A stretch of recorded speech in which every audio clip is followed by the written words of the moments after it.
மூட வாழ்க்கையின் வேரறுப்பது ஓம் நமச்சிவாயா.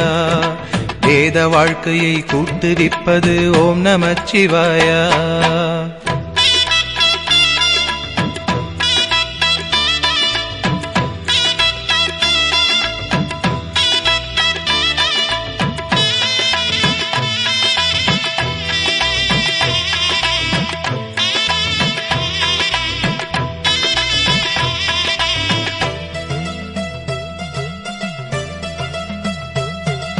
காலனை காலெத்தியே விடும் ஓம் நமச்சிவாயா.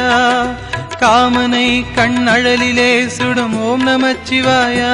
விதிமகளாயிரம் பழி சொல்லினும் அதை யாவும் நம்பாமலே சிவனடியாரினை மன நிம்மதியோடு வாழ வைக்கும் ஐயா. ஹரஹர ஓம் ஓம்.